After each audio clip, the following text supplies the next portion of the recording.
It helps fund managers to get evaluated only over a very long term.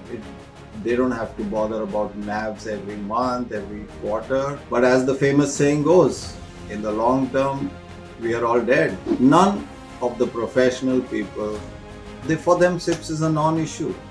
They don't even consider it. This was just a jumla for lay investors.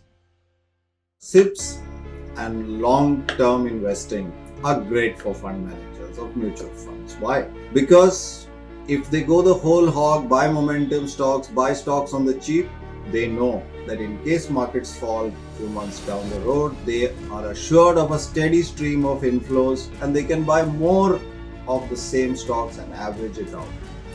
They are able to take riskier momentum bets. They love it. Also, SIPs are great because they make a great jumla. One of the jumlas is SIPs. Markets and modern markets, especially after the financialization of markets, is so complex that there are more than 200 factors at play and they're all interconnected with positive correlations, negative correlations, so many things. It's difficult to sell it to lay investors. But narratives / jumlas always work. So SIP was one of them. It ran beautifully. The other was it helps fund managers to get evaluated only over a very long term.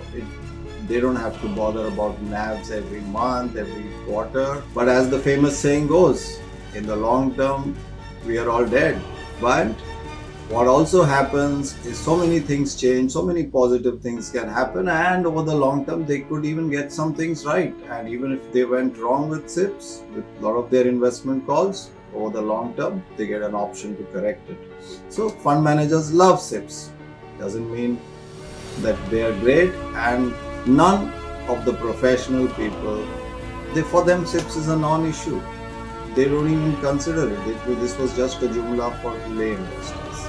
But it's come home to roost. Bad days ahead for the guys who plowed money, their hard-earned savings every day, every month into mutual funds and entrusted it to so-called knowledgeable investors who played their games, went into stocks, small cap stocks and themes like defense and capex and all, which they bought at fantastic valuations with low floating stock. There were no sellers in most of these stocks. There were only buyers. Prices went through the roof, showed great NAVs for a while. Now all are falling off the cliff. Narratives always end badly where money is involved.